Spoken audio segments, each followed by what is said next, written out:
Hello! Erica here. I am here today to do my January wrap-up. I read quite a lot in January.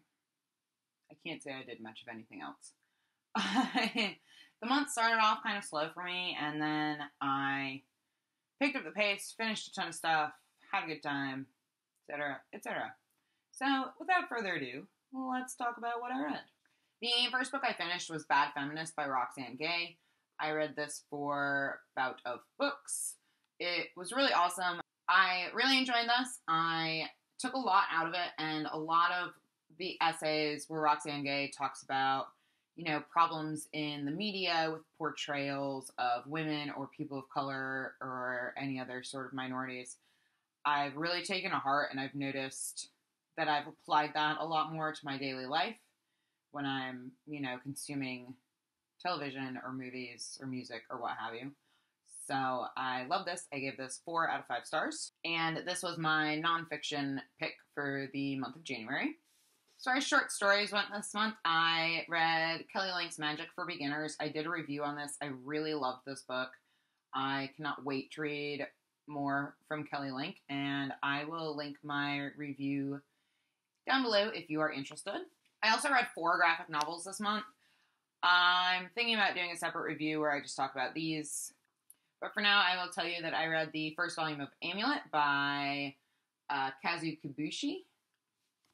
I read Miss Marvel Volume 1, Not So Normal by G. Willow Wilson. I read Alex and Ada by Jonathan Luna and Sarah Vaughn. And, of course, I had to read the 4th volume of Saga by Brian K. Vaughan and Fiona Staples. I also read a book of poetry this month. I had talked about this in my December wrap-up and probably my January TBR, and I did finish it, and that is Lewis Carroll's Jabberwocky and Other Nonsense. It's his collected poems.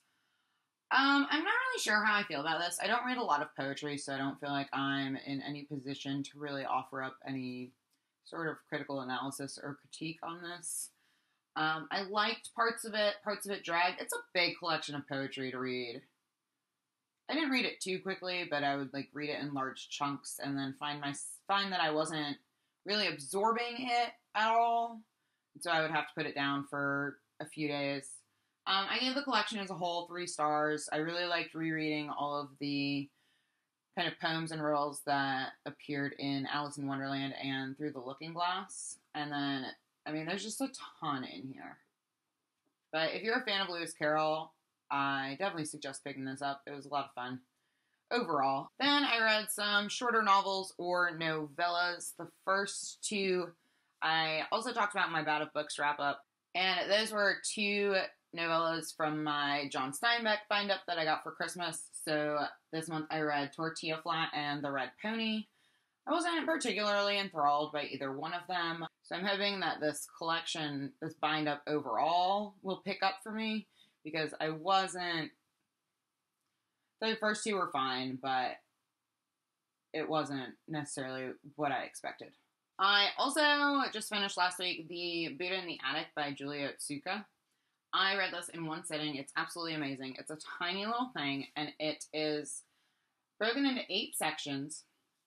And it's a story of women who came from Japan in the early 1900s to the United States as picture brides. And it's mostly told in the first person plural. And each section kind of details a separate part of their experience. So the first section starts with them coming over on the boat and their expectations for life in America and their expectations for these husbands that they've never met. And it follows them all the way through the early 20th century up until Japanese internment during World War II. It was really heartbreaking. It was really beautiful.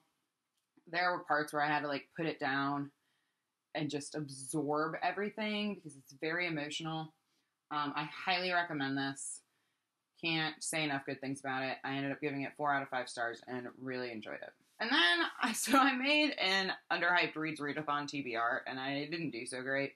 I finished 2 books. One of them is another little novel, and this is The Missing Year of Juan Salvatierra by Pedro Mairal. And I really enjoyed this. This surprised me. It is the story of a family And the father spent his whole life working as a muralist, and he painted one scene every day, and he was painting his life. So when he died, he had all of these giant, giant rolls of canvas that told the story of his life. The brothers are trying to figure out what to do with all of this art, and they realize that a roll, which essentially signifies a whole year of their father's life, is missing, and so they go on this hunt to find out where it is. It's not so much a mystery as it is a story about family and about how we portray our own lives versus how others may interpret our life story. It's set in Argentina. Pedro Mairal is a Argentinian author, and this was translated from Spanish by Nick Caster? Caster? I think so.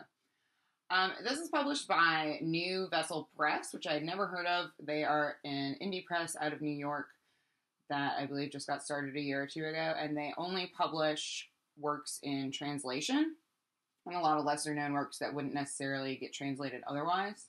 So I'm really intrigued by them. They don't have a huge collection right now, so I definitely want to read more books published by them. And yeah, I enjoyed this a lot. I think I gave it 3.5 or 4 stars. It was a really nice, quick read. The other book I finished for the Underhyped Reads Readathon is World Made by Hand by James Howard Kunstler.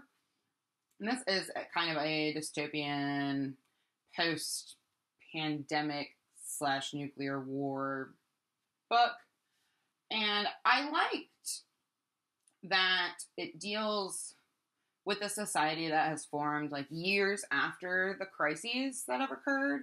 And it takes place in upstate New York, and it's just really about this society trying to get back on their feet and trying to learn how to live without, electricity and running water and things of that nature, and really going back to roots in farming and self-sustainability and things like that. And I liked, for a dystopian novel, that instead of dealing with the time like immediately after the crisis, like I feel like a lot of post-apocalyptic and dystopian novels deal with the oh shit, what do we do now factor.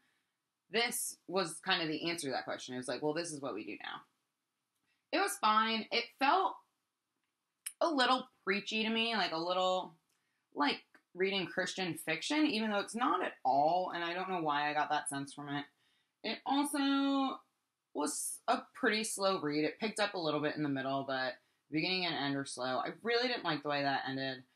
Overall, I gave it 2 stars. I don't know that I'd necessarily recommend it, but it was interesting for just in what it is. I just don't think that it was necessarily executed to its fullest potential. I also this month read Shame to Ram by Gregory David Roberts. I decided to start the year off by tackling the longest book on my TBR pile. This is 930 some odd pages. I did a full review on this. I loved it. I gave it 5 stars. It was amazing. It's basically the story of a man who escapes from a high security prison in Australia and becomes a fugitive living in Bombay, India, and gets involved with the mafia. But there are so many subplots and sublayers to the story that doesn't really accurately, summarize it. I highly recommend this. And again, I'll link to my review if you are interested in hearing more about it. Then lastly, I read A Tree Grows in Brooklyn by Betty Smith. I'm not sure why I've never read this. I think in reading the first few pages, it felt really familiar. So I have a feeling I tried to pick this up when I was much younger, like probably 10 or 11, and it was too much for me. So I never got through it. But I'm so glad I've read this now. If you don't know, this is a modern classic coming-of-age tale about Francie Nolan and her family life in Brooklyn in the early 20th century. And it's just her story about growing up in a working-class family who's always struggling for money and how she kind of handles all of that and how she grows up within that environment. It's so beautiful. I really, really liked it. I stayed up quite past my bedtime last night finishing it. I ended up giving it 4 stars. And if you haven't already read this, I highly recommend that you do so. So yeah, those are all the things I read in January. Basically, to summarize, I read 1 book of poetry, 1 book of essays, 1 book of short stories, 4 graphic novels, 4 shorter novels or novellas, and 3 regular sized novels. Yeah, I read a lot, which is awesome. I don't know if I'll maintain this momentum throughout the year. If you have read any of these books and would like to discuss them, or if you have any questions, or if you would like more details about anything, you just let me know, and I will see you soon. Bye!